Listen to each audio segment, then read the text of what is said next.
untuk hidup kudus, menghasilkan buah roh, serta melayani sesama dengan mengandalkan kekuatan Tuhan. Situasi kita hari ini, banyak yang punya karunia, tapi dipakai buat branding diri.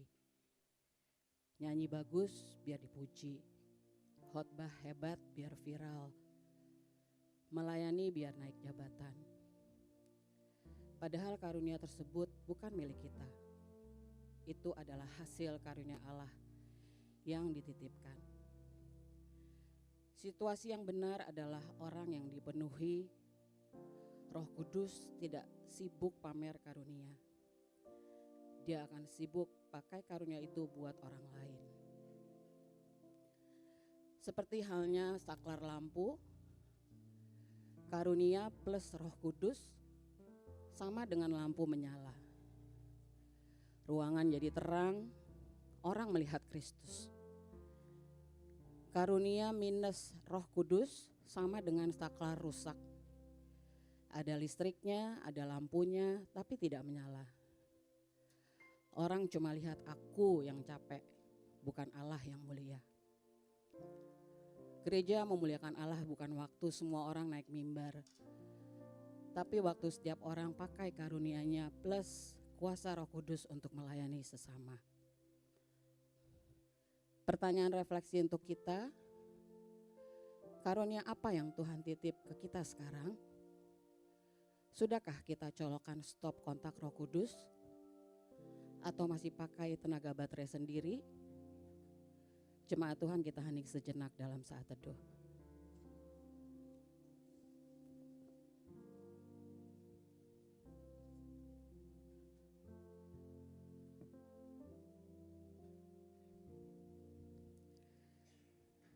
Kita berdoa. Kami bersyukur untuk kasih dan anugerah-Mu dalam hidup kami. Terima kasih untuk hari yang baru yang Tuhan percayakan bagi kami. Inilah ibadah kami umat-Mu. Kami bawa pujian, kami bawa sembah kami yang terbaik di hadapan Tuhan. Dalam nama Tuhan Yesus kami berdoa. Amin. Dengarlah panggilan beribadah. Masuklah melalui pintu gerbangnya dengan nyanyian syukur, ke dalam pelatarannya dengan puji-pujian. Bersyukurlah kepadanya dan pujilah namanya. Dia datang, dia menghibur, dia mengajar, dia menolong. Dia adalah Roh Kudus, penolong yang setia.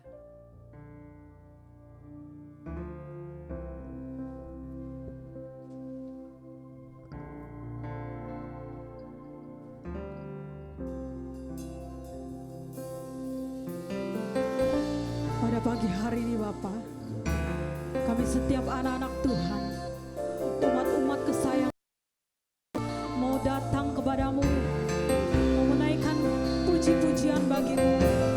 Karena Yesus terlalu baik, sangat baik. Kami tidak bisa membalas kasih-Mu Bapa, hanya dengan kemuliaan, hanya dengan hormat, hanya dengan kasih yang boleh timbul dari dalam hati kami.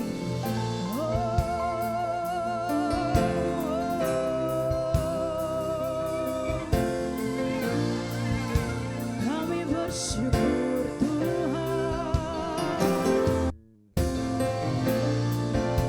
Mari datang dengan sembahan. Katakan Tuhan Yesus terlalu baik.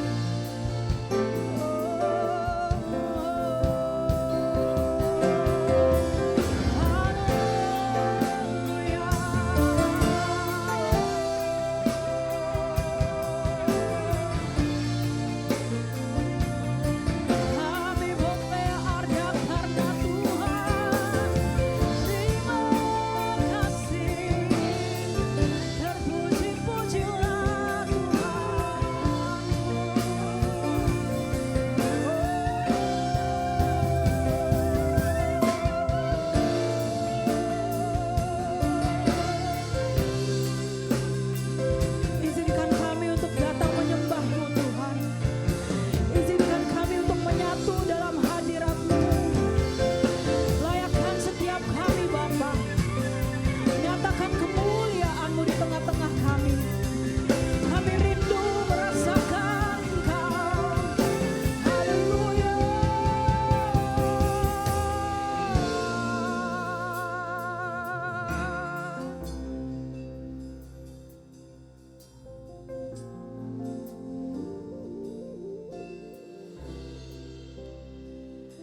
Sesungguhnya kami adalah orang-orang yang beruntung di hadapan-Mu.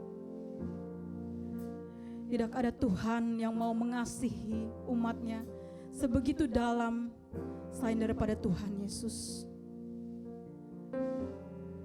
Kalau pagi hari ini kami ada di tengah-tengah Tuhan, dan Tuhan ada di tengah-tengah kami, biar kami mau memberikan yang terbaik buat Tuhan.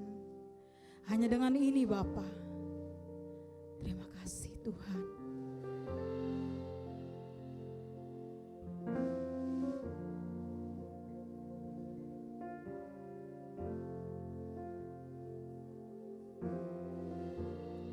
Jesus. Allah Roh Kudus, penuhi kami rindu, ku rindu Kau selalu dalam hidupku. Panggil namanya Allah Roh Kudus, ubah hatiku,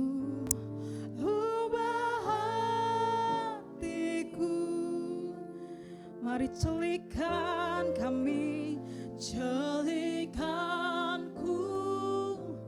jamahlah ku rindu hadirat-Mu. Ku sembah kudus, kudus, kuduslah Tuhan, dan ku sanjung Kau mulia.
jemaat sendiri mau katakan, ku sembah kudus, kudus. Kuduskanlah Tuhan di tempat ini Bapak Ibu.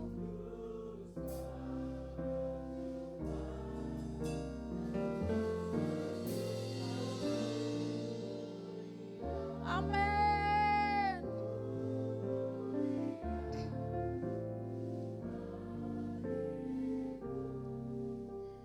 Lebih sungguh lagi kita mau katakan, ku sembah kudus,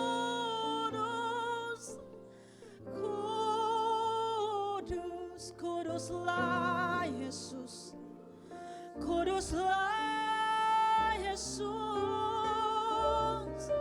Oh,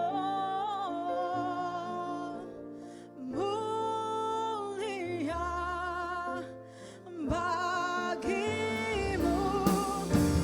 Sorakan haleluya. Sembah kudus. Amin. Kuduslah Tuhan.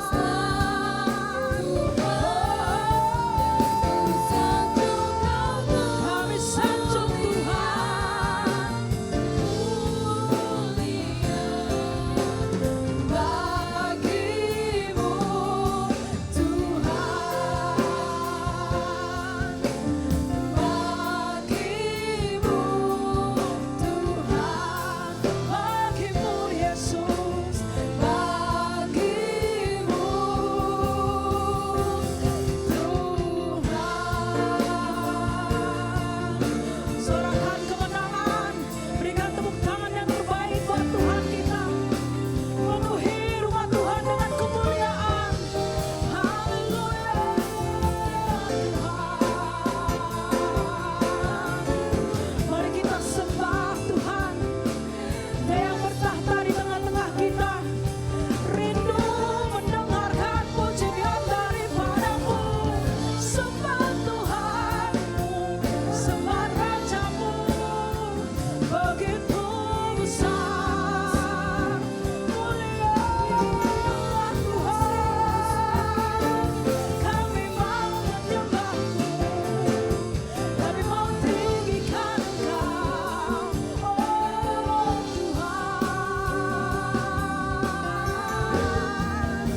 Sebab kemuliaan, sebab keagungan, sebab kekudusan, hanya ada padamu Tuhan, yang layak terima glory, yang layak terima sembah, yang layak Tuhanku.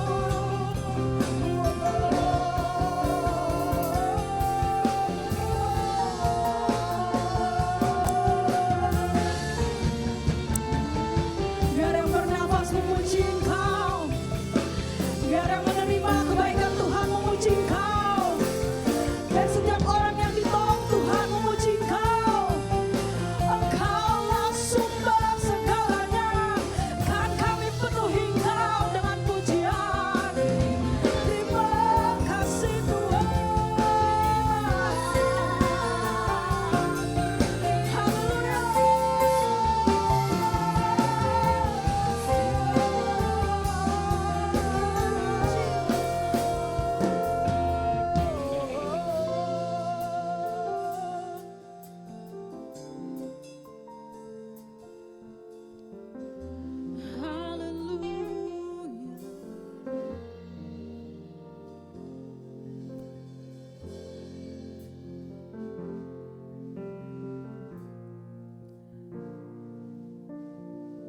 Kami bersyukur Tuhan.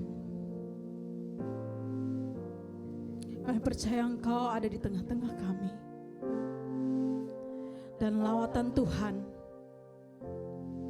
akan kami rasakan. Kami berdoa hari ini bukan menjadi kewajiban atau sesuatu yang biasa-biasa saja Bapa. Tetapi karena roh Tuhan ada di tengah-tengah kami, kami boleh merasakan kekuatan yang dahsyat. Kami boleh merasakan perubahan dalam nama Tuhan. Terima kasih Roh Kudus yang manis. Kemuliaan hanya bagimu. Kemuliaan bagi Tuhan di tempat maha tinggi. Amin. Kau Allah diagungkan dan dipuji. Haleluya, haleluya. Datanglah kerajaan, jadilah kehendakmu. Seluruh bumi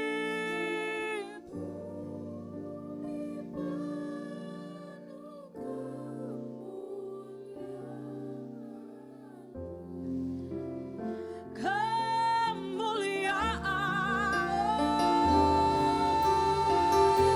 Tuhan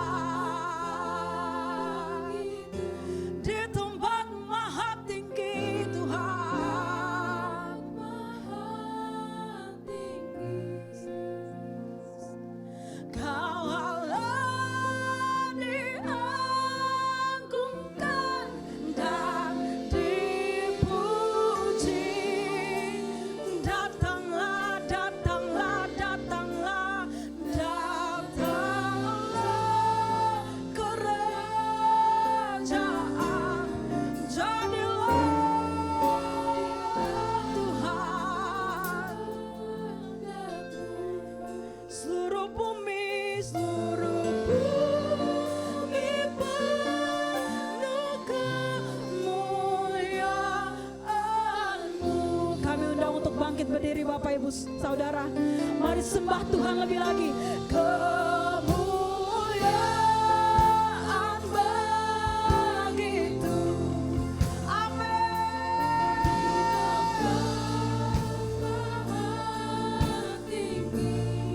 Kau Raja diagungkan dan dipuji. Datanglah, datanglah, datanglah, datanglah.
Kemuliaan buat Tuhan Yesus saja.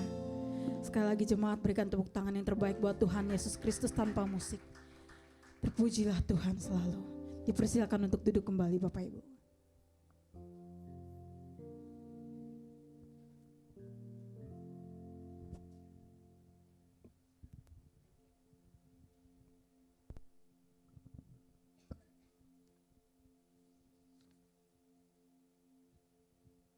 Jemaat Tuhan, marilah dengan jujur kita mengaku keadaan kita yang rapuh dan rentan dalam perbuatan dosa di hadapan Tuhan. Jemaat diberikan waktu untuk berdoa secara pribadi kepada Tuhan.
Ya Tuhan, kami datang di hadapan-Mu dengan kesadaran bahwa hidup kami masih jauh dari kesempurnaan. Kami mengaku bahwa seringkali kami lebih mengedepankan ego daripada kerendahan hati dalam melayani sesama. Kami telah membiarkan sikap angkuh, kurangnya penguasaan diri, dan kurangnya rasa peduli mewarnai cara kami berinteraksi dengan sesama jemaat dan masyarakat di sekitar kami. Kami sering lalai menempatkan kebenaran-Mu sebagai standar hidup kami dan lebih memilih jalan yang memuaskan kepentingan pribadi. Ampunilah kami ya Tuhan, jika ketidaksetiaan kami dalam menjalankan tanggung jawab ini justru mencoreng kesaksian kami dan menjadi penghalang bagi damai sejahtera-Mu. Murnikan kembali pikiran dan hati kami, mampukan kami untuk hidup dengan bijaksana dan adil, agar hidup kami dapat menjadi sarana pemulihan bagi orang lain. Inilah pengakuan kami, dengarkanlah ya Tuhan, di dalam nama Tuhan Yesus. Amin. Jemaat dimohon berdiri. Bagi kita yang telah mengaku dosa di hadapan Allah, dengarlah berita anugerah pengampunan tertulis dalam 1 Petrus 2 ayat 25 yang menyatakan, sebab dahulu kamu sesat seperti domba, tetapi sekarang kamu telah kembali kepada gembala dan pemelihara jiwamu. Amin. Jemaat tetap berdiri bersama kita membaca ayat firman Tuhan secara berbalasan, tertulis dalam Yohanes 15 ayat 5 sampai 8.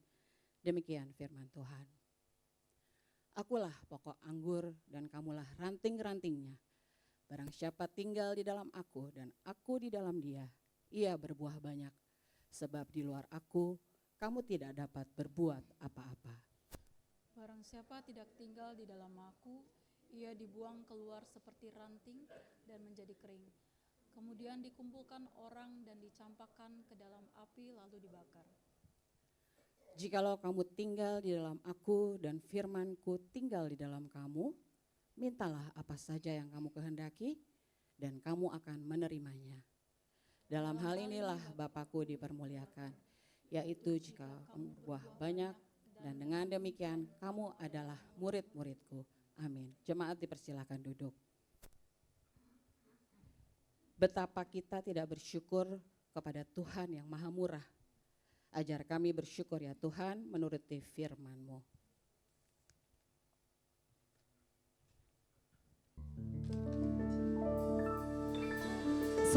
Saya mau kembali mengucapkan shalom. Shalom. Masih sedikit nih Bapak Ibu. Shalom. Ada sukacita di tengah-tengah kita, amin. Yang bersukacita, mari kita mau bangkit berdiri, kita mau meninggikan nama Tuhan. Haleluya. Kita mau bersyukur pada pagi hari ini karena kebaikan Tuhan.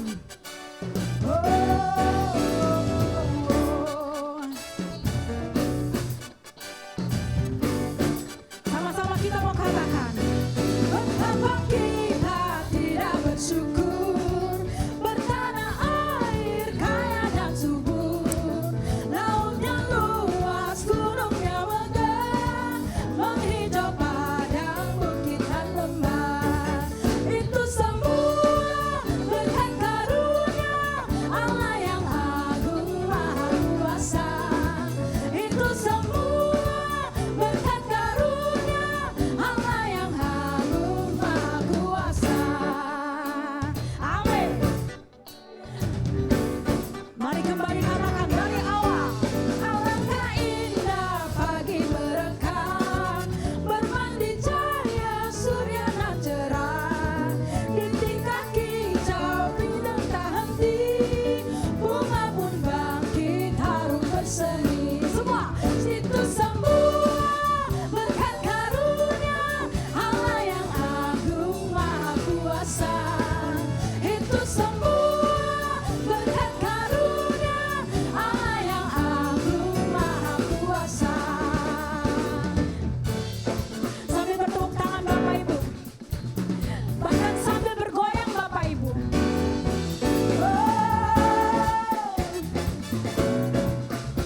Kita harus bersyukur, kita harus berterima kasih karena begitu banyak kebaikan Tuhan. Kita udah ucapkan satu persatu Bapak Ibu. Haleluya.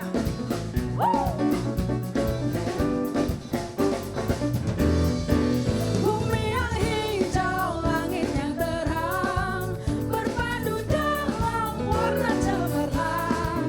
Indah jelita, damai dan teduh, bersabda kita jaya.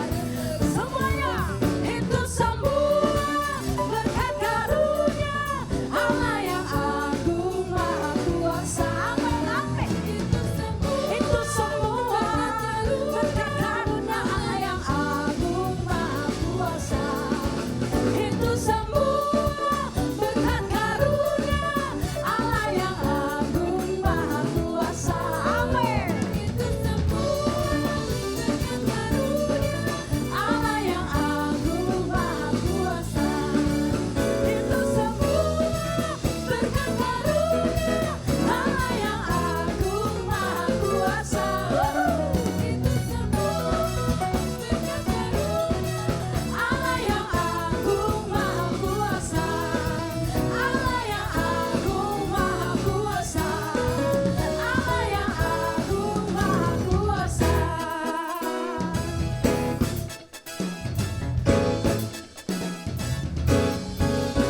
Haleluya.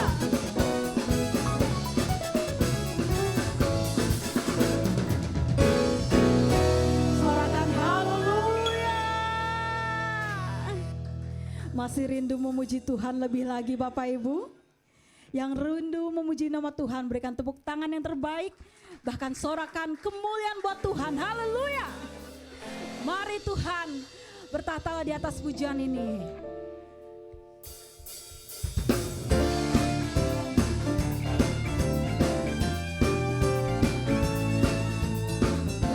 Roh Tuhan ada di tengah-tengah kami.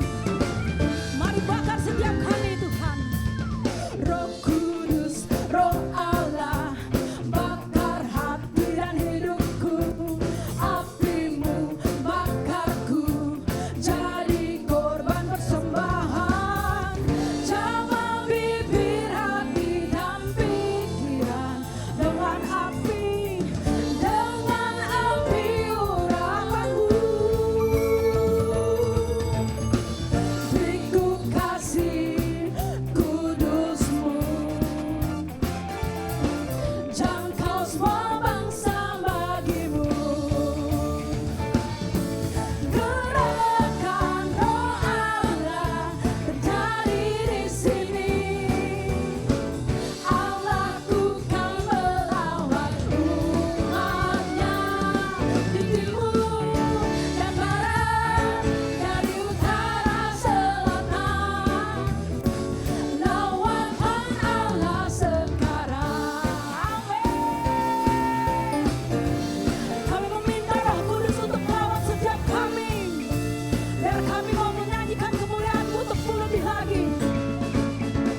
Sebelum duduk Bapak Ibu, boleh toel kiri kananmu, katakan gerakan Allah bergerak dalam hidupmu. Toel kiri kananmu. Haleluya. Semua bersuka cita, amin. Yang bersuka cita boleh berikan yang terbaik. Kita mau duduk Bapak Ibu Saudara.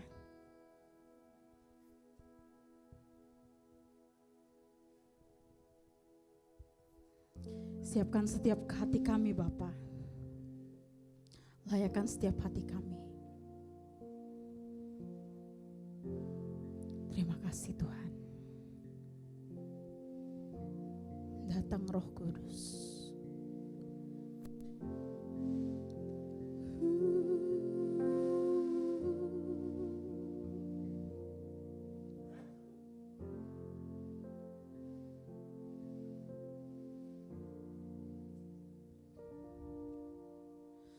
Come Holy Spirit, fall on me now. I need your anointing, come in your power. I love you, Holy Spirit, you're captivating my soul. And every day I grow to love you more. I'm reaching for your heart, you hold my life in your hand, drawing me closer to you. I feel my power in you. Nothing compares to this place where I can see you face to face. I worship you in spirit and in truth. Mari datang Roh Kudus, penuhi. Datang Roh Kudus, kau ku rindu. Dengan minyak yang baru urapiku, mengalir penuhiku, mengalir pulihkanku. Urapanmu mengubah hidupku. Datang Roh Kudus, datang Roh Kudus, kau ku rindu. Dengan minyak yang baru urapiku, mengalir, mengalir, mengalir pulihkanku. Urapanmu mengubah hidupku. Satu yang ku rindu, bersekutu denganmu. Bawaku lebih lagi tinggal di dalam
Ya Roh Kudus, Engkau sudah hadir di tengah-tengah kami, terlebih di dalam hati kami. Berbicaralah kepada kami semua ya Tuhan. Urapi hamba-Mu yang tidak ada apa-apanya, penuh kelemahan dan dosa ini dengan kuasa Roh-Mu yang kudus, sehingga hamba layak untuk menyampaikan isi hati Tuhan. Berkati jemaat Tuhan, pimpin mereka juga hati pikiran mereka untuk rindu menangkap kebenaran yang asalnya daripada-Mu. Di dalam nama Tuhan Yesus, kami siap untuk mendengarkan firman-Mu. Amin. Silakan duduk. Shalom. Selamat hari Minggu, Bapak Ibu Saudara sekalian. Tema kita hari ini,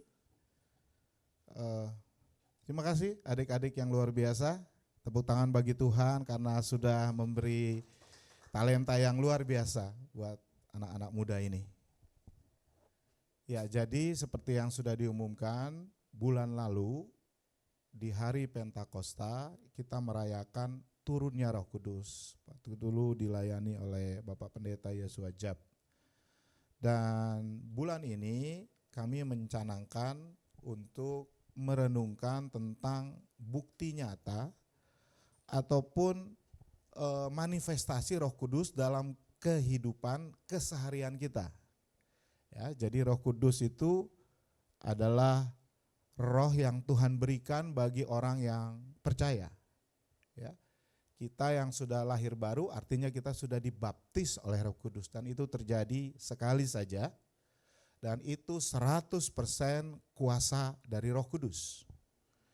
Karena firman Tuhan katakan yang membuat orang bertobat bukan penginjil, bukan pendeta, tetapi pekerjaan Roh Kudus. Tetapi hidup orang Kristen ternyata bukan berhenti sampai situ saja. Dia sudah dibaptis oleh Roh Kudus, dia sudah lahir baru, tapi dia harus dipenuhi oleh Roh Kudus. Nah, kalau yang pertama itu adalah 100% pekerjaan Allah, yang kedua itu perlu kerjasama antara engkau dengan Roh Kudus. Karena banyak orang Kristen yang hidupnya sudah diselamatkan tetapi tidak dipenuhi oleh Roh Kudus.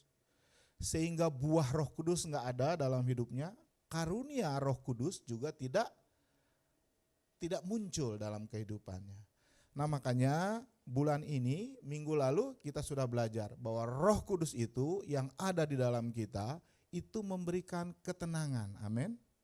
Seperti ketenangan yang dihadapi oleh Yosua dan Kaleb ketika menghadapi tantangan yang berat di dunia ini. Ya, jadi kalau saudara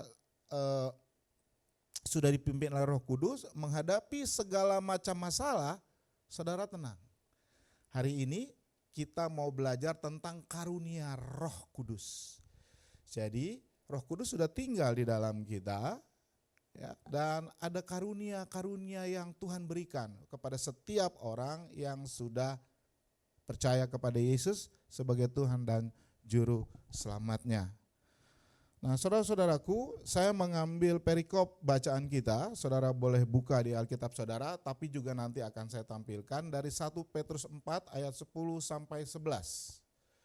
Ya, 1 Petrus 4, ya, jadi ini adalah ditulis oleh Rasul Petrus. Jadi ini surat yang ditulis oleh Rasul Petrus, sedikit saja sebagai latar belakang supaya kita mengerti tentang surat Petrus.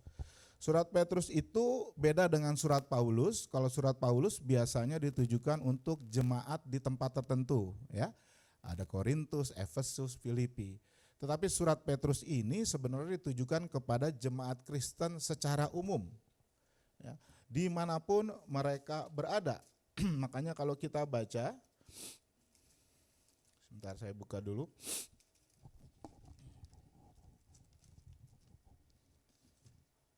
Oke, kalau kita baca surat ini ditujukan untuk jemaat Kristen pada saat itu yang tersebar ada di Pontius, Galatia, Kapadokia, Asia Kecil, Bitinia, itu semua di Asia Kecil, sekarang Turki.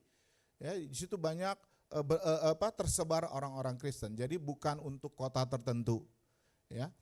Dan dikatakan di situ orang Kristen itu adalah orang yang sudah mengalami baptisan Roh Kudus, ya, ketika mereka percaya kepada Tuhan Yesus. Dan konteksnya adalah jemaat pada saat itu masih jemaat yang mula-mula, ya. Jadi surat Petrus ini ditulis tahun 60.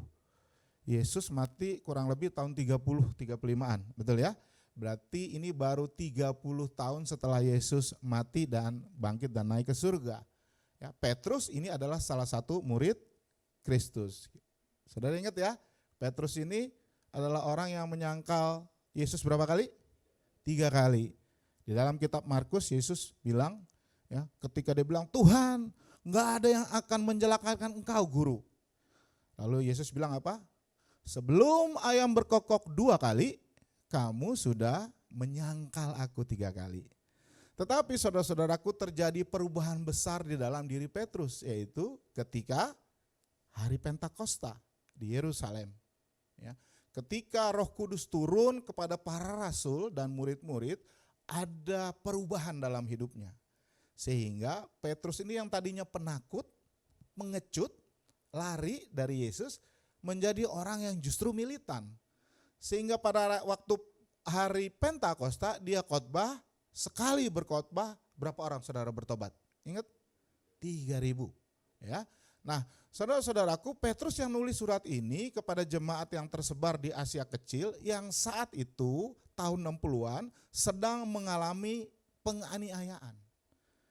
Jadi ini belum terlalu panjang umurnya orang Kristen di situ, ya. Tapi ini masih dianggap aliran-aliran yang sesat. Bukan saja oleh orang-orang Yahudi yang benci dengan orang Kristen, tapi juga dengan pemerintahan saat itu, yaitu Kaisar Romawi.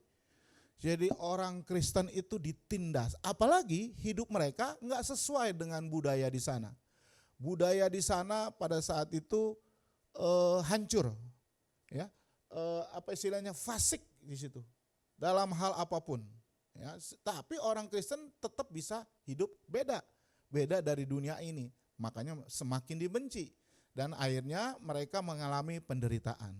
Lalu Petrus menulis surat ini untuk meneguhkan iman mereka, untuk memberi penghiburan dan pengharapan, tetapi juga untuk mendorong mereka untuk tetap semangat, tetap setia kepada Tuhan. Ya. Setia kepada Kristus. Itu 1 Petrus. Lalu perikop yang akan kita baca, ini dia Petrus itu berbicara tentang manifestasi Roh Kudus, ya, pada saat itu supaya nyata. Jadi Roh Kudus itu enggak selesai pada hari Pentakosta, ya, mungkin sekitar 30 tahun yang lalu pada saat itu, tetapi dia harus menjadi bukti nyata hidup orang Kristen. Ya. Dan manifestasi itu mulai nyata kalau setiap jemaat itu mempraktikkan karunia rohani, spiritual gift. Ya. Dan karunia-karunia ini adalah elemen yang penting bagi ketahanan gereja pada saat itu karena ada tekanan berat, penderitaan, bahkan ancaman kematian.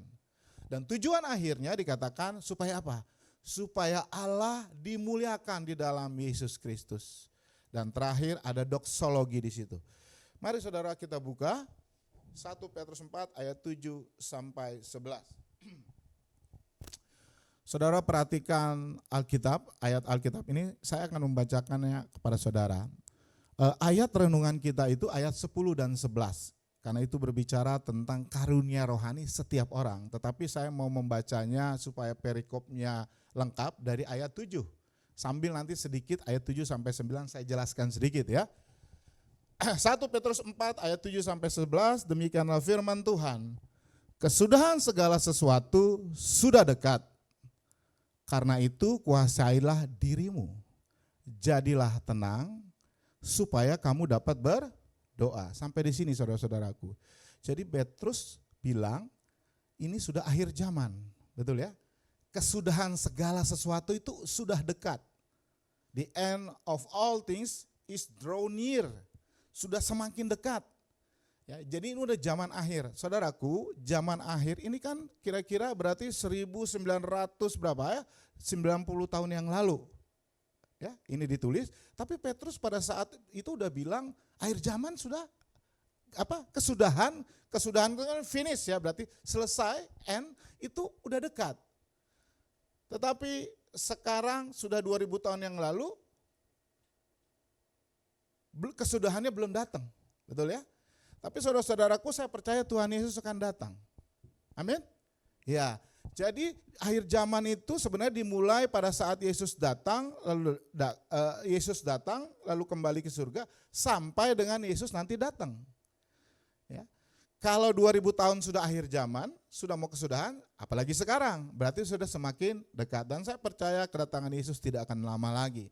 Makanya di peringatan kesudahan sesuatu sudah dekat. Artinya sudahlah, sabarlah menderita. Ya, tanggunglah penderitaanmu karena semuanya ini akan akan segera selesai. Dan pada saat itu orang-orang yang percaya akan Yesus akan mendapatkan kedamaian, sukacita, dan akan diselamatkan. Keselamatan itu akan menjadi nyata. Tetapi dibilang, karena itu kuasailah dirimu, jadilah tenang supaya kamu dapat berdoa. Jadi saudara-saudaraku, benar kata Petrus, kita nggak bisa berdoa kalau kita tidak bisa menguasai diri. Kalau kita tidak menjadi tenang. Betul ya? Ya, jadi kalau menghadapi segala masalah apapun di kampus, di pekerjaan, di tetangga, saudara jangan panik. Ingat aja, Tuhan akan segera datang. Ya. Tetapi supaya saudara tenang dan bisa berdoa. Jadi doa adalah satu kata kunci yang penting. Yang pertama yang dijelaskan Petrus untuk hidup orang Kristen. Yang kedua dikatakan ayat 8, tetapi terutama kasihilah sungguh-sungguh seorang akan yang lain. Sebab kasih menutupi banyak sekali dosa. Amin. Amin saudara-saudaraku. Saudara-saudaraku, kadang dalam hidup ini orang berlaku tidak adil sama kita. Betul ya? Ada orang yang julid sama kita. Ya. Sedikit saja sharing ya, ini adalah enggak terkecuali pendeta seperti saya dan Pak Horas atau saudara. Selalu ada hal-hal yang rasanya kok enggak adil di dalam kita pelayanan. Saudara-saudaraku, belum lama ini sedikit saja sharing atau curcol ya saudara-saudaraku.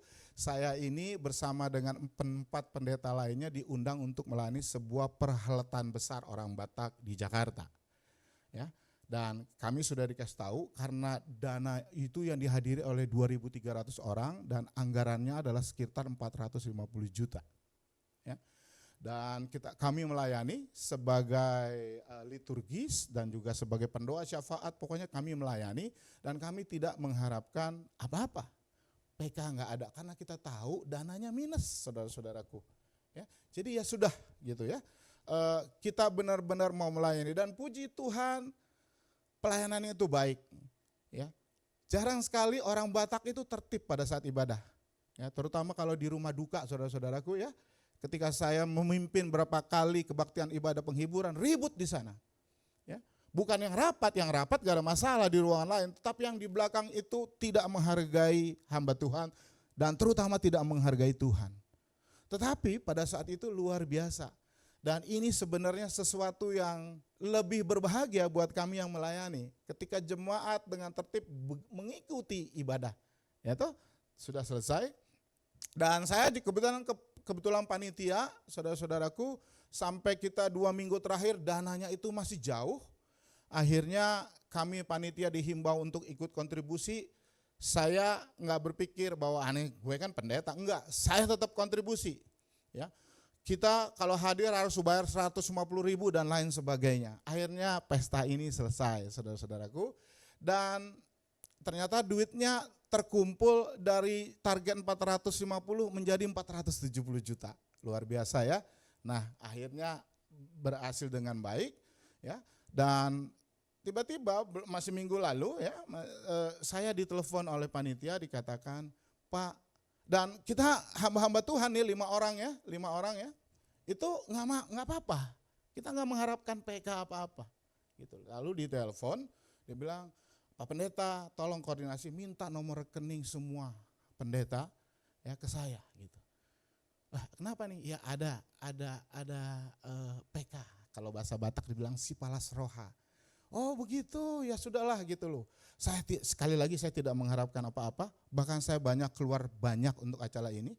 Ya, buat saya banyak, saya keluar mungkin hampir 1,5 juta hanya untuk nyumbang panitia yang dananya shortage gitu kan. Oke, akhirnya saya mintain ke semua pendeta, saya kasih. Kemudian saya tidur, pada pagi hari saya ditelepon oleh salah satu pendeta. Pendeta tuh bilang begini, Horas, udah gitu. Oh ya Horas gitu. Ini nama ini, sebutlah misalnya Monci, ini siapa ya? Oh itu bendahara panitia. Oh iya. Kemarin ada dana masuk di tempat saya. Oh masa? Saya nggak tahu gitu loh. Oke. Begitu masuk, ya begitu masuk. Oh sebentar, Amang saya cek. Oh ternyata benar. Ada transferan saya juga ke atas nama ke saya gitu ya. Oke, jumlahnya sama. Berapa jumlahnya? 100.000 rupiah gitu. Oh ya nggak apa-apalah. Yang penting Yang penting saya tahu ini yang transfer siapa. Tapi sempat juga terpikir lucu juga ya. Dihargai cuma 100.000. Sementara waktu laporan pertanggungjawaban itu satpam ada 4 orang yang harus tidak dibayar sebenarnya. Dibayar juga seorang 100.000. Jadi penghargaannya kurang lebih sama dengan satpam. Gitu ya. Sementara mereka sudah mencapai anggaran, saudara-saudaraku. Saudara-saudaraku, pendeta juga manusia ya. Secara manusia juga merasa pendeta yang satu bilang ke saya, cuman begini, lucu juga ya. Ya sudah kita doakan perkumpulan ini supaya bersinar. Udah selesai. Lalu ada lagi pendeta satu yang lain dibilang bahasa Batak, saya nggak tahu loh. Intinya adalah kayaknya lebih baik nggak usah deh, gitu ya. Karena kita udah nggak mengharapkan apa-apa, gitu loh. Daripada jadi susah. Akhirnya saya sharing, ternyata di laporan itu ada dibilang untuk liturgis, pendeta dan pelayanan lainnya itu ada anggaran 2,7 juta. Yang saya tahu kita semua pelayanan di sini nih nggak ada 10 orang. Ya kalau pendeta 100.000 nggak mungkin yang lain juga 100.000 dong. Berarti kan 10 kali 100 1 juta.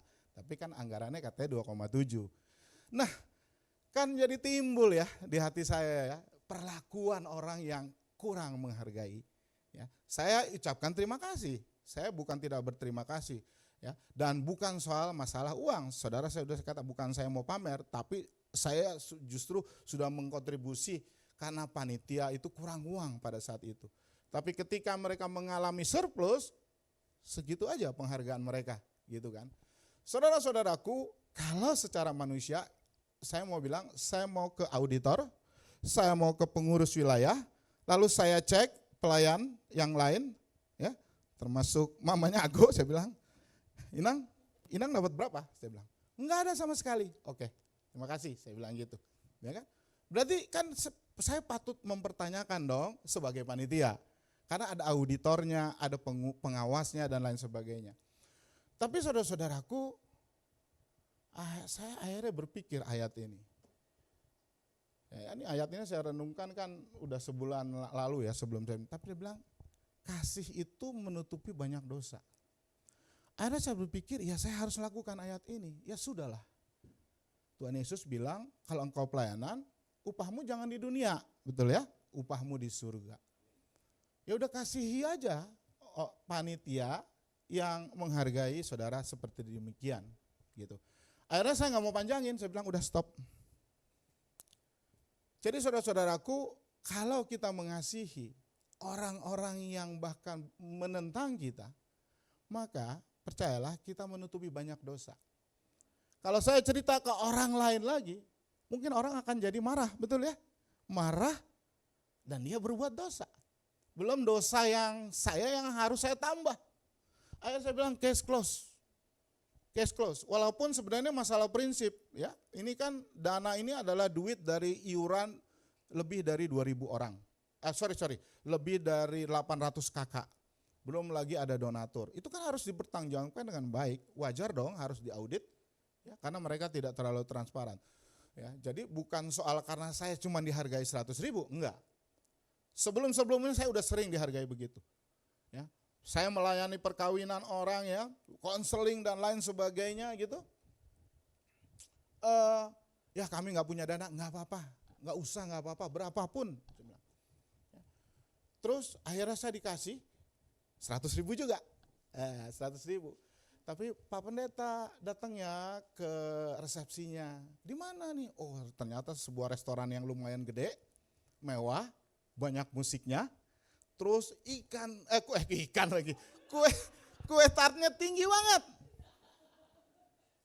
Ada artis, mungkin artis lokal. Saudara berpikir enggak? Ya. Hamba Tuhan yang sudah mengkonseling lama, sudah memberkati, mewakili Tuhan dengan otoritas Roh Kudus. Saudara cuma hargai demikian. Lalu di sisi lain sebenarnya saudara bukan enggak punya duit. Kue tart itu yang setinggi gitu berapa harganya? Saya kaget gitu. Tapi ya sudahlah. Ampuni dia, kasihi dia, supaya dosa itu enggak nambah banyak. Oke? Kita lanjut ke ayat berikutnya. Jadi Paulus katakan dalam kondisi yang tidak baik, berdoa. Yang kedua adalah kasihilah dengan tulus, dengan sungguh-sungguh. Karena kasih itu menutupi segala dosa. Lalu yang ketiga dibilang beri tumpangan kepada orang yang lain. Saudara-saudaraku, zaman dahulu kalau ada zaman Israel, kalau ada keluarga yang mau memberi tumpangan kepada orang asing, itu adalah sebuah kebaikan moral yang paling tinggi. Gitu ya. Tapi dengan tulus, tidak bersungut-sungut. Mungkin dalam konteks sekarang udah agak jarang ya, orang asing, orang lain nginep di rumah kita. Tetapi di sini adalah bicara soal hospitality.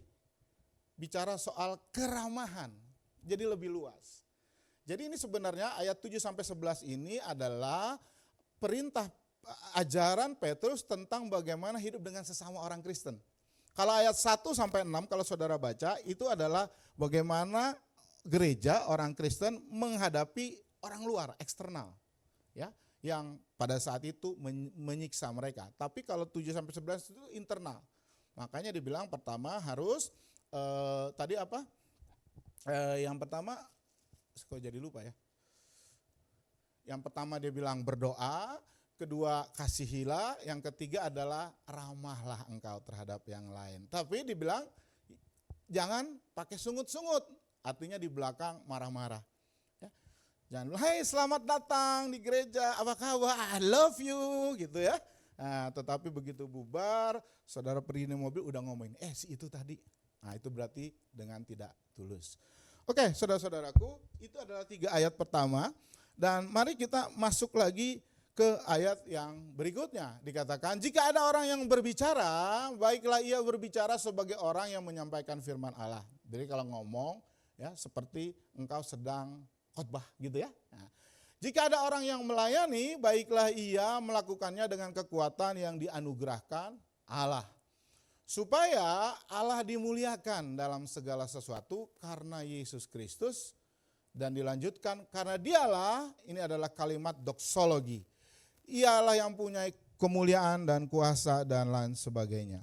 Jadi saudara-saudaraku, hari ini kita mau merenungkan sebuah kalimat yang sebenarnya minimal seminggu sekali kita bicarakan. Apa itu? Di dalam doa Bapa kami dikatakan bahwa sebab engkaulah yang empunya dan kuasa sampai selama-lamanya. Tapi saya mau ngambil judul khotbah saat ini adalah sebab engkaulah yang empunya kemuliaan.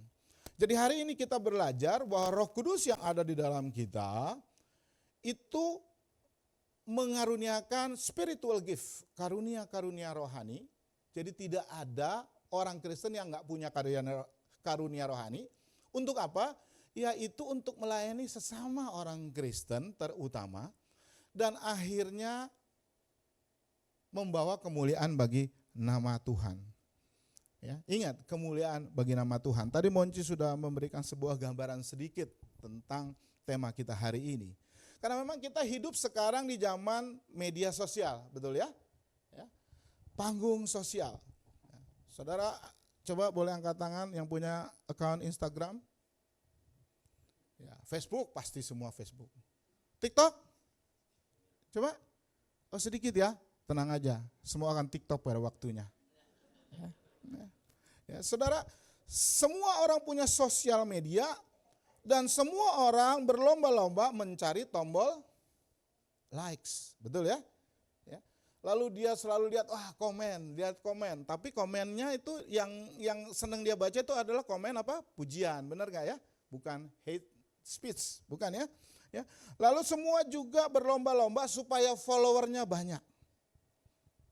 Ya, itu sebabnya kalau kita, saya nggak bilang saudara dan saya, berbuat sedikit saja kebaikan, maka saudara akan video, saudara akan upload, ya, atau saudara akan unggah, lalu saudara bikin captionnya yang menyentuh hati orang, ya. Dan supaya apa? Supaya orang tahu betapa mulianya hati saya, bukan betapa mulianya Tuhan. Benar apa benar? Benar ya, saudara-saudaraku. Saudara-saudaraku, saya ingat jadi tentang suatu ilustrasi ya yang saya dengar dan saya baca. Ada seorang aktivis gereja itu sangat rajin melayani. Ya. Dia melayani, bahkan dia tidak segan-segan mengeluarkan uangnya untuk membeli kebutuhan gereja dan lain sebagainya. Tetapi tetap ada egonya, tetap ada gengsi yang setinggi langit. Ya, jadi melayaninya lebih untuk kemuliaan dirinya, bukan kemuliaan Tuhan. Satu saat Tuhan bilang waktumu habis di dunia, kembalilah ke surga. Lalu di depan pintu surga dia ketemu dengan malaikat Gabriel, gitu ya. Selamat datang, ya, selamat datang di pintu surga. Sebelum saya masuk, mohon izin, dia bilang, saya perlu cek dulu catatanmu, ya, catatan penata layananmu di bumi. Tentu bapak ini atau ibu ini, ya, itu tersenyum. Oh silakan malaikat, dia bilang gitu. Catatan saya pasti luar biasa. Tapi saya nggak omong doang loh, karena saya ini donatur tetap di gereja saya. Bapak tahu karpet yang hijau yang tebal di gereja berkat itu, yang bisa buat tidur guling-guling, itu yang beri saya. Mohon maaf, mohon izin, gitu ya. Terus yang kemarin dana Natal, siapa donatur terbesar? Ya saya, gitu. Jadi bukan hanya itu saja, saya ini aktif sebagai panitia dan sebagai pengurus. Lalu si malaikat, oh begitu ya Pak, oh sebentar saya cek buku besar. Dibuka satu-satu dari awal sampai akhir, kok dia nggak menemukan apa-apa. Lalu dia balik lagi, dia tidak menemukan apa-apa. Terus dia bilang, aneh sekali ya Pak, di sini ada sih nama saudara, tapi tertulis dia bilang semua sumbanganmu, donasimu, pelayananmu itu nggak ada nilainya kosong. Lah, kosong katanya, nggak mungkin lah kosong. Banyak banget yang sudah saya korbankan dari bahkan keluarga saya, uang saya untuk pelayanan. Waktu saya, tenaga, semuanya untuk pelayanan gereja. Lalu malaikat itu menghela nafas panjang dan mengatakan, masalahnya gini Pak, setiap kali Bapak nyumbang, setiap kali Bapak melayani, Bapak tuh nggak sadar atau sadar sih, Bapak selalu nuntut untuk taruh di warta gereja. Saudara, Bapak tuh nuntut pendeta untuk menyebut nama-nama saudara. Dan setiap kali Bapak bersihin gereja, Bapak sebenarnya udah bersungut-sungut. Kenapa? Karena nggak ada jemaat lain yang ngelirik atau ngelihat dan memuji Bapak. Ya. Jadi sebenarnya upah semua pelayanan, pengorbanan Bapak itu udah lunas, ditandatangin di bumi. Sudah dihargai oleh manusia di bumi. Dengan tepuk tangan manusia dan lain sebagainya. Di surga udah gak ada lagi value-nya. Jatahnya sudah habis. Saudara-saudaraku, mungkin ini adalah sesuatu yang lucu ya ceritanya ya. Tetapi di saat yang sama, ini cerita yang menampar hati saya. Dan mudah-mudahan saudara juga. Berapa banyak dari kita yang datang melayani Tuhan, tetapi sebenarnya diam-diam kita mencari kemuliaan untuk diri kita sendiri. kita melayani tapi kita ingin juga dihargai. Kita ingin orang bilang terima kasih, oh Dok khotbahmu bagus sekali. Penghargaan manusia, wah permainanmu luar biasa. Dan sebaliknya kalau dikritik, saudara langsung ngambek. Pelayan Tuhan langsung ngambek, gua pindah gereja. Dia ghosting, hilang. Ya. Dan saya jadi ingat Yesus kasih pengajaran di beberapa ini, cepat saja saudara-saudaraku ya. Yesus bilang ketika memberi sedekah, ya, ketika di dalam ini soal memberi sedekah, ini soal pelayanan juga. Tapi dikatakan yang merah itu supaya mereka dipuji orang. Terus Yesus bilang apa? Sesungguhnya aku berkata kepadamu, mereka sudah mendapat upahnya. Jadi udah dapat di bumi. Yang kayak gitu-gitu nggak ada lagi nilainya di surga. Kalau saudara supaya dipuji orang. Saudara-saudaraku, ini zaman-zaman yang dulu ya, gereja kita ini dari nol ya. Kebetulan Bapak Gembala almarhum kita dulu adalah seorang pemusik. Begitu banyak pemusik yang melayani di tempat kita. Tapi puji Tuhan sampai sekarang banyak Tuhan kirimkan orang yang hati yang mau melayani. Tetapi tidak dipungkiri banyak juga pelayan Tuhan dari gereja kita yang pindah ke gereja lain karena mendapat persembahan kasih yang lebih besar. Saudara-saudaraku, pelayanan tidak boleh ajang untuk mencari duit. Amin. Ya. Kalau saudara seperti itu, jangan harap pelayananmu itu ada nilainya di surga. Karena Tuhan Yesus bilang, sesungguhnya mereka sudah mendapatkan upahnya. Upahnya di mana? Di bumi. Dan juga ketika berdoa itu jangan supaya dilihat orang. Ya. Wah hebat dengan kata-kata yang luar biasa. Ya, yang cerita dulu tentang langit dan bumi, segala isinya dan lain sebagainya, kata-katanya indah. Tetapi supaya dianggap orang ini kata-katanya, gue paling senang dia berdoa karena kata-katanya baik. Atau supaya dilihat orang. Kalau kita punya sikap doa seperti itu, Tuhan Yesus bilang kata-katanya sama yang paling bawah. Sesungguhnya mereka sudah mendapat upahnya di bumi. Lalu juga begitu kita berpuasa. Ketika berpuasa tuh jangan lemes tapi minyaki begitu ya. Tapi orang kan berpuasa tuh supaya dilihat orang bahwa dia itu sedang berpuasa. Tapi orang yang seperti itu lagi-lagi Tuhan bilang sesungguhnya mereka sudah mendapatkan upahnya.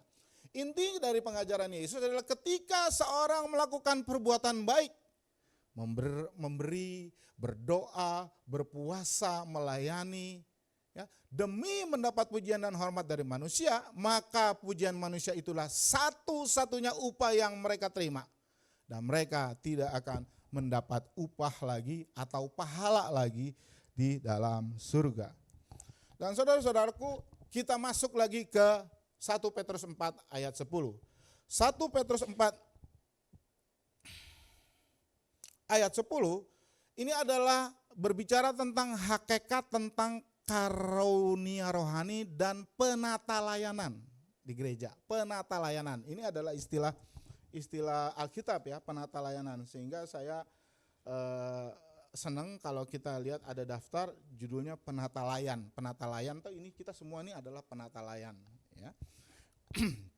Saudara-saudaraku, dari ayat yang kita dan tujuan akhir dari karunia rohani dan penata layan itu adalah supaya di dalam segala hal nama Tuhan dipermuliakan. Nah, hal yang pertama yang kita pelajari dari 1 Petrus 4 adalah di situ adalah bahwa tiap-tiap orang percaya harus melayani. Nah loh, saudara udah melayani semua belum? Tapi firman Tuhan katakan gitu, layanilah seorang akan yang lain sesuai dengan karunia yang telah diperoleh tiap-tiap orang. Jadi saudara-saudaraku, ketika Roh Kudus ada di dalam engkau mendapat karunia. Yang pertama adalah anugerah keselamatan. Engkau manusia yang berdosa dianggap enggak berdosa oleh Allah Bapa melalui Yesus Kristus. Itu adalah anugerah yang pertama. Tetapi ayat ini mengatakan ada anugerah yang kedua, yaitu karunia rohani. Enggak ada terkecuali, setiap orang itu mempunyai karunia rohani. Masalahnya adalah tinggal apakah kita sudah menyadari bahwa kita ini punya spiritual gift. Sekali lagi dikatakan yang namanya karunia rohani itu bukan hanya dimiliki oleh saya sebagai pendeta, anak-anak kita sebagai pemusik, ya, atau monci dan lain sebagainya yang melayani hari ini, tetapi untuk setiap semua orang. Jadi jangan pernah ada jemaat yang berkata, saya nggak bisa apa-apa, saya nggak punya talenta. Karena kalau kita berkata begitu, itu adalah sebuah kebohongan. Atau paling tidak kita membuat bahwa firman Tuhan ini menjadi dusta, betul? Karena firman Tuhan katakan di situ kata adalah tiap-tiap orang. Semua orang yang sudah dibaptis oleh Roh Kudus diberi karunia rohani untuk melayani tanpa terkecuali. Ironisnya kebanyakan orang datang ke gereja hanya untuk menjadi penonton. Mereka tidak datang untuk melayani. Dan memang demikian realitasnya. Di kebanyakan gereja yang besar, mega church sekalipun, sebenarnya mayoritas pengunjungnya adalah penonton yang pasif daripada peserta yang aktif di dalam misi Allah dalam sebuah gereja. Padahal semua orang itu dikatakan tiap-tiap orang dapat karunia, saudara-saudaraku. Dan berdasarkan karunia yang sudah mereka terima, setiap orang harus menggunakannya untuk melayani orang lain. Jadi hal yang pertama adalah bahwa karunia rohani itu ada dalam tiap-tiap orang. Saudara berdoa ya, supaya Roh Kudus kasih penerangan. Ya, apa sih karunia rohani yang saya miliki? Tidak harus sebagai pemusik, sebagai penyanyi, enggak apa-apa saudara-saudaraku. Tetapi mungkin saudara punya karunia untuk menasehati. Karunia untuk mengajar anak-anak. Ayo pakai semuanya itu untuk melayani gereja Tuhan. Ya. Poin yang kedua adalah bahwa dari ayat ini dikatakan karunia itu adalah pemberian cuma-cuma dan enggak layak kita terima. Kenapa saya katakan begitu?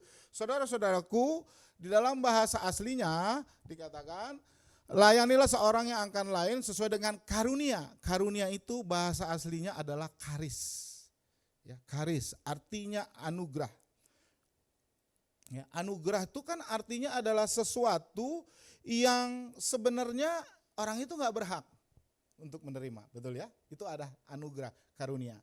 Tapi semua semata-mata karena keinginan, karena goodwill dari orang yang memberi. Karena kemurahan hati dari si pemberi. Artinya apa? Kalau Juan bisa bermain gitar luar biasa, begitupun dengan Friedel, Matthew dan Doni, benar? Nah, begitu juga dengan tadi Winnie, siapa lagi? Atau siapa saja bisa melayani, bisa bernyanyi dengan indah, bisa bermain musik dengan baik, bisa mahir dalam mengajar anak-anak, ya, apalagi bisa mengelola keuangan dengan baik, punya hati yang empati untuk orang atau jemaat yang susah. Semua itu bukan karena saudara hebat, betul? Tetapi semua itu karena Allah lah di dalam Roh Kudus yang mengaruniakannya kepada saudara dan saya. Yang setuju katakan amin. Ya. Saya ingat sebuah lagu dari seorang pendeta yang sudah meninggal. Dia katakan begini. Mana ya? Tadi saya udah siapin. Ketika kita dipanggil untuk melayani, dan semua orang dipanggil untuk melayani, ketika kita diberi karunia rohani, itu bukan karena cakap kita. Kata-katanya kira-kira begini, bukan karena kebaikanku. Ada yang tahu gak lagu itu?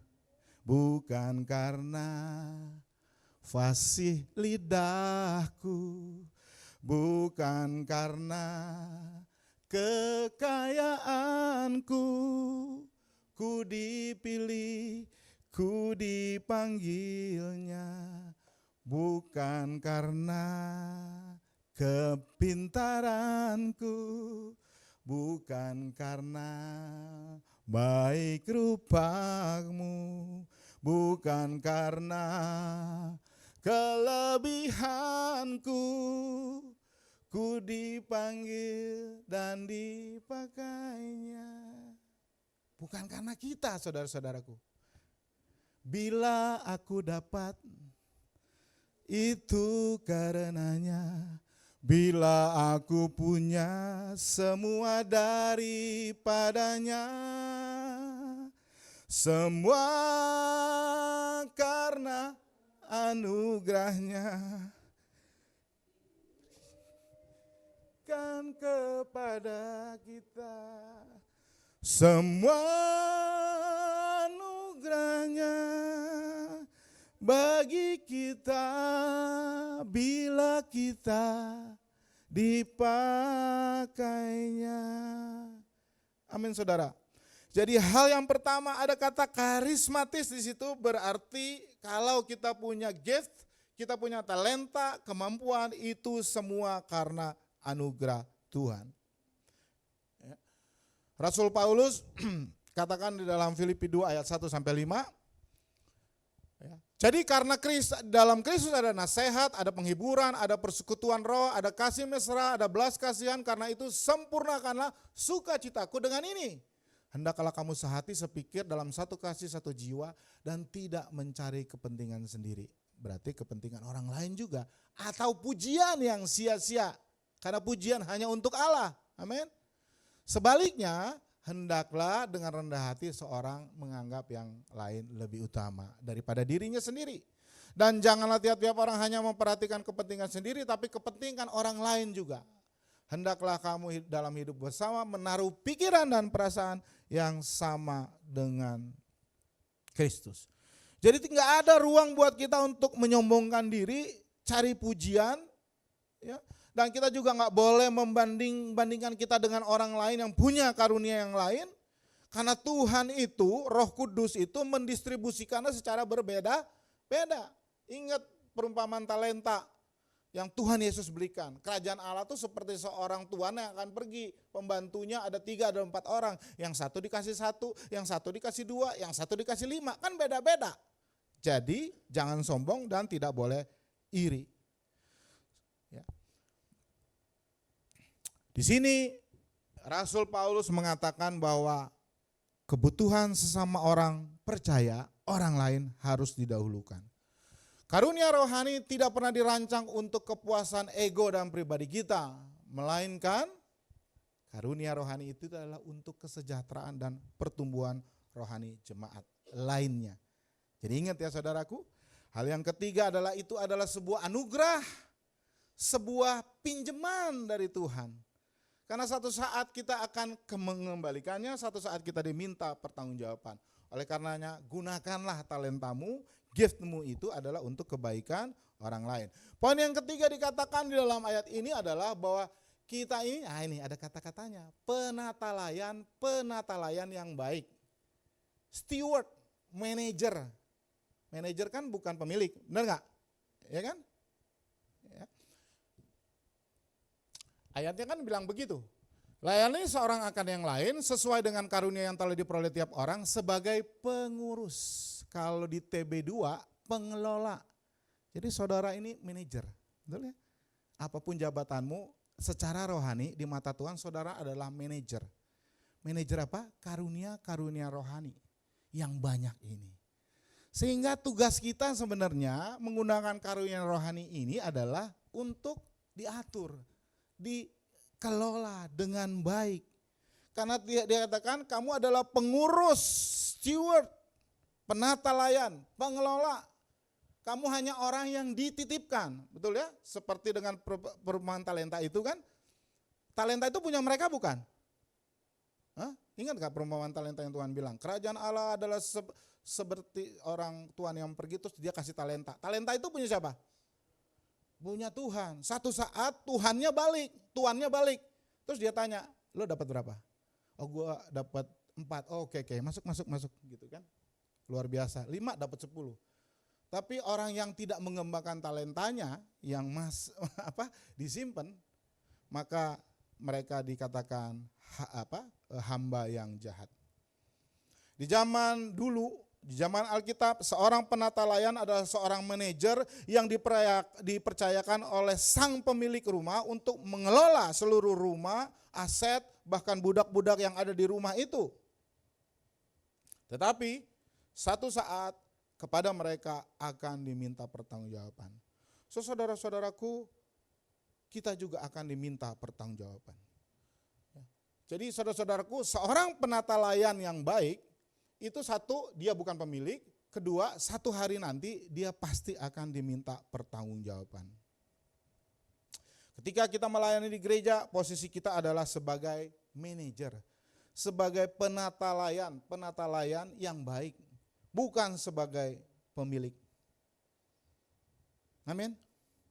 Saudara-saudaraku, gereja yang sejati, sehingga gereja ini harus terdiri dari orang-orang yang tahu diri bahwa mereka itu adalah petugas. Mereka itu adalah penata layan yang harus menggunakan karunia rohaninya. Pertama harus tahu dulu karunia rohani apa. Dan harus digunakan untuk kesejahteraan orang lain. Sehingga gereja ini bukan sebuah organisasi sebenarnya berdasarkan firman Tuhan. Organisasi Gereja Rasuli Indonesia, GRI, itu organisasi. Betul ya? HKBP, GKI, itu organisasi. Tetapi itu memang diperlukan selama masih di dunia, ya, karena kita kan memberkati orang, berelasi dengan lain, harus ada organisasi. Tetapi hakikatnya gereja yang sejati itu adalah bukan organisasi mati, di mana kita datang setiap minggu hanya sebagai penonton. Tetapi gereja adalah organisme yang hidup, adalah makhluk yang hidup. Gereja adalah sebuah tubuh, makanya suka disebut adalah tubuh Kristus.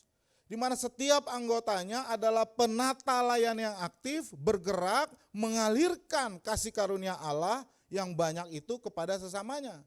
Sehingga misi Allah itu bisa terlaksana. Yang setuju katakan amin. So, saudara-saudaraku, yang keempat dikatakan, karena karunia rohani itu untuk melayani dari Roh Kudus, maka pelayanan kita pun harus dengan kekuatan dari Roh Kudus. Sebelum tadi kita melayani, kita berdoa. Doa kita intinya adalah supaya Roh Kudus yang memimpin. Supaya nama Tuhan yang dimuliakan. Supaya Tuhan saja yang dapat tepuk tangan. Bukan kita yang melayani. Betul ya? Saudara-saudara, dikatakan jika ada orang, ayat 11 lanjutkan, jika ada orang yang berbicara, ini melayani ya. Jadi melayani ini di Petrus ini ada dua kategori. Yang pertama adalah orang yang berbicara, baiklah ia berbicara sebagai orang yang menyampaikan firman Allah. Jika ada orang yang melayani, ini adalah pelayanan yang praktis, baiklah ia melakukannya dengan kekuatan yang dianugerahkan oleh Allah. Jadi saudara-saudaraku, ada dua. Berbicara ini memang yang utama adalah tentang pengajaran, tentang khotbah. Ya, saudara, ini yang punya TikTok ya, sekali lagi saya TikTokers nih. Ya. Kemarin ada seorang wanita, bapaknya pendeta terkenal, lalu dia berkhotbah. Ada yang pernah dengar gak sih? Ya, baru. Teman-teman, katanya, kita sebagai cewek harus cari pasangan yang, kalau nggak salah dia bilang 3 tak. Gitu ya. Yang pertama apa tak? Takut akan Tuhan. Nah, yang kedua tak apa? Yang ketiga tak? Ya harta. Ya, pensil alis itu mahal harganya. Gitu ya. Ya, terus apalagi mahal harganya. Saya bilang saudara-saudaraku, orang modal apaan sih bisa berbicara di mimbar yang kudus ini? Padahal Paulus mengingatkan kepada Timotius, ya, dikatakan preach the word, beritakan firman, jangan jadi curhat. Tapi memang ini sudah zaman-zaman akhir ya, di zaman-zaman akhir memang orang-orang lebih suka mengumpulkan pembicara-pembicara yang mengenakan telinga. Sehingga nggak heran gereja yang ramai itu adalah gereja yang mungkin pemimpin gerejanya itu bicara soal ajaran moral, sehingga tidak ubahnya sebagai motivator, gaya khotbahnya juga beda. Kan begini kan? Saudara-saudara, Dia bolak-balik sana sini terus. Kayak motivator. Gitu ya. Ya nggak apa-apa sih. Tapi saudara-saudaraku, pulpit ini ada sejarahnya. Makanya kalau di HKBP, saudara belum pernah ke HKBP ya. Jauh di atas itu. Tetapi memang filosofinya adalah bahwa firman itu harus yang tinggi dan dijunjung. Nggak boleh keluar dari mimbar, gitu sebenarnya filosofinya. Gitu loh ya. Apakah orang boleh bolak-balik? Boleh juga. Yang penting isinya ada, isinya Injil. Ya. Jadi ini soalnya sebenarnya ayat ini pertama adalah sasaran utamanya adalah saya dan Horas. Dan orang-orang sebagai pendeta. Jangan kita berbicara di luar Injil. Ya. Itu sebabnya orang lebih senang kepada pendeta yang ya dengan stand up komedi. Comot ayat-ayat sedikit, tetapi dia sebenarnya pengen curcol. Tapi hari ini dikatakan kalau kamu bicara di pulpit, di mimbar ini, baiklah ia berbicara sebagai orang yang menyampaikan firman Allah. Tetapi saudara-saudaraku, ini bukan hanya berbicara untuk pendeta sebenarnya, juga untuk kita jemaat yang awam. Kita jangan asal bicara, jangan gosip, jangan omongannya untuk memecah belah, tetapi sampaikanlah kebenaran yang membangun, yaitu firman Tuhan. Jadi pelayanan berbicara. Yang kedua dikatakan adalah pelayanan, jika ada yang melayani, baiklah ia melakukannya. Ini adalah berbicara tentang pelayanan yang praktis, termasuk sebagai pemain musik, termasuk sebagai pelayan perjamuan kudus, pelayanan meja. Dan ini seperti yang ayat 8 tadi, ya, yang memberi tumpangan, yaitu soal keramah tamahan. Dan perhatikan dikatakan di situ katakan dengan kekuatan yang dianugerahkan dari Allah. Atau bahasa lebih indahnya adalah dengan aliran kuasa Roh Kudus yang dari Allah. Saudaraku, mari coba kita jujur aja. Mengapa banyak pendeta bahkan, saya ini juga masih punya komunitas, kadang-kadang kita bertemu dengan alumni di seminari ya. Mereka ada yang burn out, bahkan ada teman saya pendeta pernah menjadi gembala, tapi mereka sinode mereka memang gembala itu lebih ditentukan oleh sinode ya. Sekarang jadi tukang kopi. Kenapa dia stres, saudara-saudaraku? Apalagi kalau di gereja Tionghoa itu, teman-teman saya ini yang melayani gereja Tionghoa, itu luar biasa. Senioritas nomor 1 di sana. Yang berkuasa adalah para majelis yang memang sudah tua-tua. Ada pendeta yang baru, ada pendeta yang muda, diinjak-injak. Akhirnya para pelayan Tuhan itu lelah, stres, dan akhirnya ghosting juga dari pelayanan. Sebenarnya jawabannya sederhana, seperti saya tadi. Saya mungkin frustasi ketika hanya dihargai 100.000. Tetapi saya harus bertanya kepada diri saya sendiri. Mungkin saya frustasi, stres sebagai pelayan Tuhan, tidak hanya pendeta, pelayan yang lain, pelayan musik. Karena kita melayani mengandalkan kekuatan kita sendiri. Mengandalkan kepintaran kita sendiri. Kita melayani dengan kedagingan. Dan firman hari ini mengingatkan kita bahwa Allah lah ya yang memberi pelayanan kepada kita, dan Allah sendiri yang akan melimpahkan kekuatannya bagi kita. Tugas kita hanya cuma satu, taat, setia, jaga hatimu. Tetap melekat kepada Yesus Kristus sebagai pokok anggur. Sehingga kekuatan, kesabaran, kasih, yang tadi dibilangnya kasih menutup segala sesuatu, itu akan terus mengalir. Gak pernah kering dalam hidup kita. Sehingga pelayananmu itu akan menjadi luar biasa. Tapi untuk kemuliaan Tuhan. Saudara-saudaraku, pertanyaannya sekarang, kenapa kita harus mengaktifkan karunia kita? Bukan hanya pelayan secara formal, tapi semua jemaat. Kenapa kita harus menjadi penata layan yang baik, yang setia? Kenapa kita harus bersandar pada kekuatan Allah saja? Saudara-saudaraku, kalimat terakhir di ayat 11 jawabannya. Yaitu supaya Allah dimuliakan dalam segala sesuatu karena Yesus Kristus. Karena ialah yang empunya kemuliaan dan kuasa sampai selama-lamanya. Jadi yang terakhir saudara-saudaraku, Petrus menutup perikop ini dengan tujuan akhirnya adalah untuk kemuliaan Tuhan. Sampai sini saudara-saudaraku, sebenarnya kita sudah belajar secara praktis tentang, kalau di STT atau di seminar adalah pneuma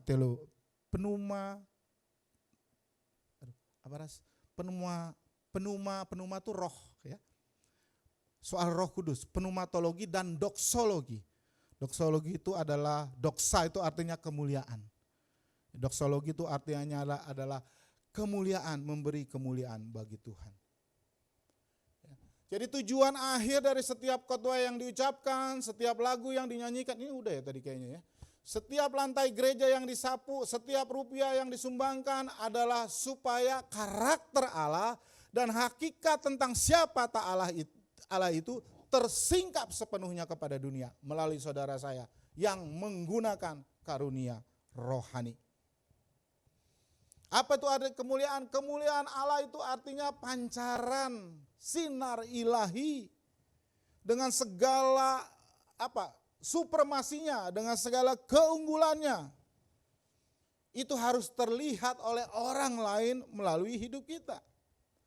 Saudara-saudaraku, gereja pada zaman Petrus ini bisa bertahan melewati penganiayaan, kekejaman, dari kekaisaran Romawi. Bukan karena mereka punya gedung yang megah, gedung yang besar seperti banyak gereja yang sedang bangun di daerah Pik. Mungkin ada 5 gereja yang besar-besar. Dulu kagak ada. Dulu belum ada gedung gereja. Kalau orang beribadah itu hanya di rumah-rumah. Betul? Ya, kalau mereka perjamuan kudus itu bukan cuma roti yang sepotong sama anggur seloki. Enggak, perjamuan besar. Itu perjamuan kudus. Ya. Jadi bukan karena fisik, bukan sarana. Tetapi mereka bisa kuat menghadapi kekejaman, kekaisaran Romawi karena mereka itu mempraktekkan karunia rohani. Mereka tulus hati untuk melayani sesama. Dan akhirnya Yesus Kristus itu bisa dipantulkan dengan begitu jelas dalam hidup mereka. Saudaraku, sebagai bagian yang terakhir, saya mau memberikan pertanyaan refleksi buat kita semua. Silakan para pelayan musik boleh maju ke depan. Dari firman Tuhan hari ini saya mau melempar pertanyaan refleksi buat saudara yang saudara renungkan, saudara bawa pulang. Sehingga kalau saudara dengar Tuhan berfirman hari ini, karena firman Tuhan itu ada kuasa. Firman Tuhan itu berkuasa untuk merubah. Amin. Betul ya? Singer sama pemimpin pujian juga boleh. Pertanyaan yang pertama adalah, berapa banyak dari kita yang datang ke gereja, ke rumah Tuhan dengan mentalitas sebagai penata layan yang baik? Pertanyaan yang kedua,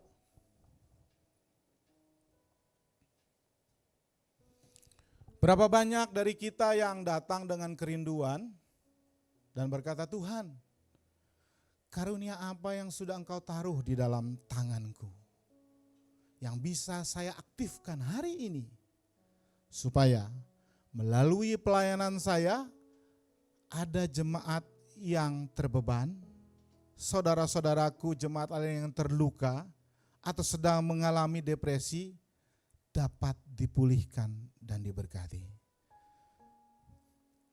Saya beri saudara waktu untuk menundukkan kepala dan merenungkan pertanyaan refleksi ini. Dan saudara boleh berespons secara pribadi kepada Tuhan. Silakan saudara bersatu teduh sejenak.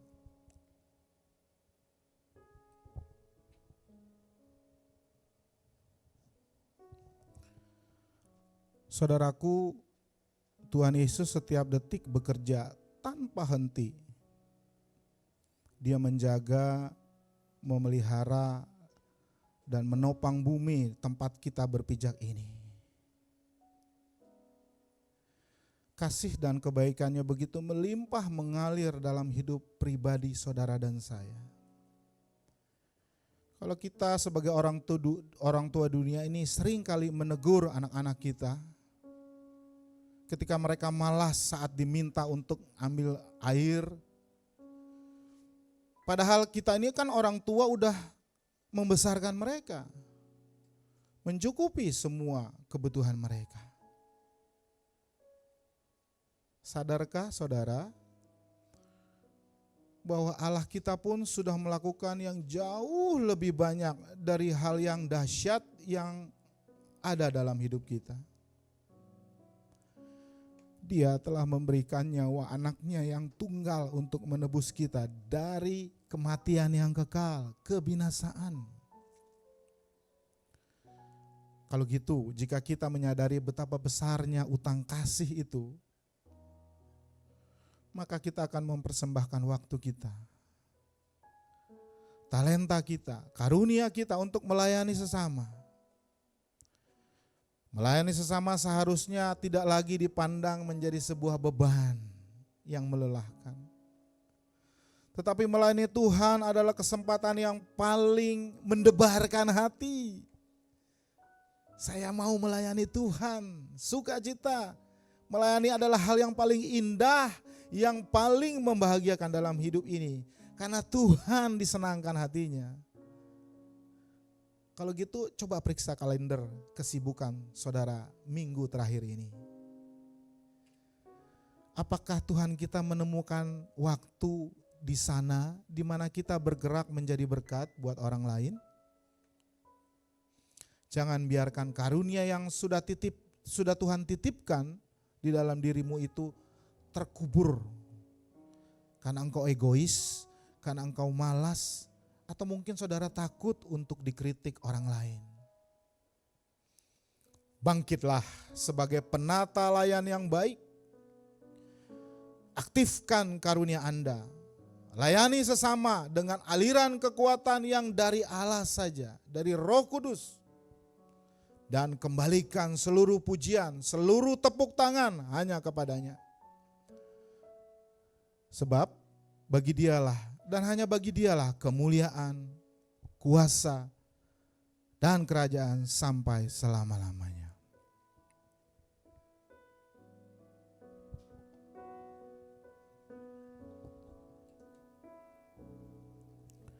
Yang terutama di dalam hidup ini, meninggikan nama Yesus. Yang terutama di dalam hidup ini, memuliakan namanya. Mari saudara, dengan segenap hati nyanyikan lagu ini dari awal. Yang terutama di dalam hidup ini, memuliakan nama Yesus. Yang terutama di dalam hidup ini, memuliakan namanya. Haleluya, haleluya, saya mau cinta Yesus. Haleluya, haleluya, aku mau cinta Yesus. Amin saudara. Saudara mau menggunakan karunia rohani saudara? Amin. Saudara mau memuliakan Tuhan? Amin. Mari bangkit berdiri. Kita nyanyikan lagu ini lagi. Yang pertama wanita saja ya. Yang pria boleh berdoa bersama. Mari yang wanita nyanyikan. Yang terutama di dalam hidup ini, meninggikan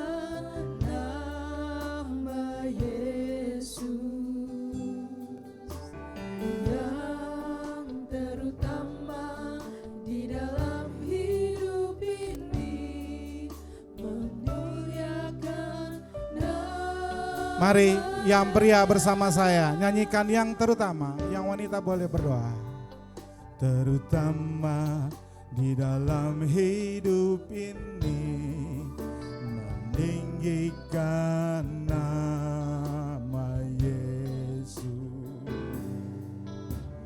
Yang terutama di dalam hidup ini, memuliakan namanya. Sama-sama nyanyikan haleluya. Haleluya, haleluya, saya mau cinta Yesus. Haleluya, haleluya,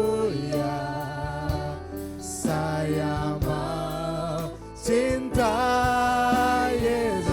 Haleluya, haleluya, haleluya, saya mau cinta Yesus. Haleluya, haleluya, saya mau cinta. Mari beri tepuk tangan, sorak-sorai bagi Tuhan. Sekali lagi, sorakan haleluya. Haleluya, oh haleluya, ku mau cinta. Saya mau cinta Yesus. Haleluya, haleluya, saya mau cinta Yesus. Haleluya, haleluya, haleluya, saya mau cinta Yesus. Haleluya, haleluya, saya mau cinta Yesus. Saya mau cinta Yesus. Saya mau cinta Yesus.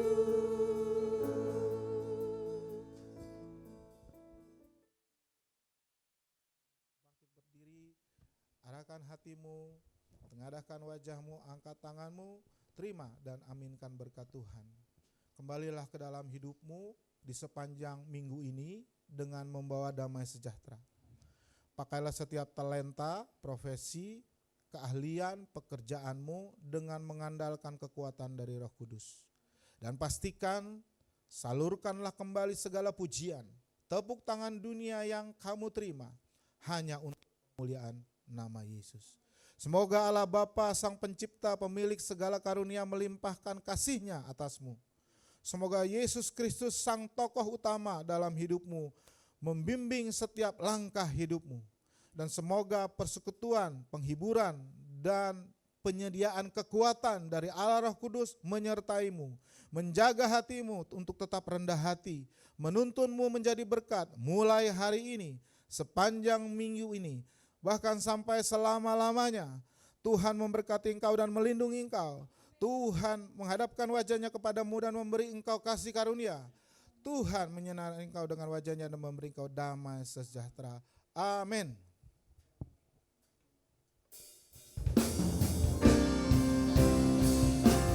Oh, terima kasih ya Bapa.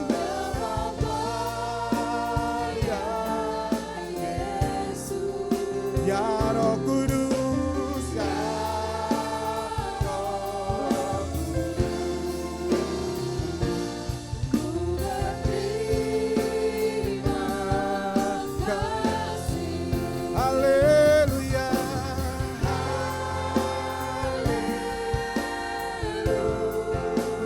haleluya.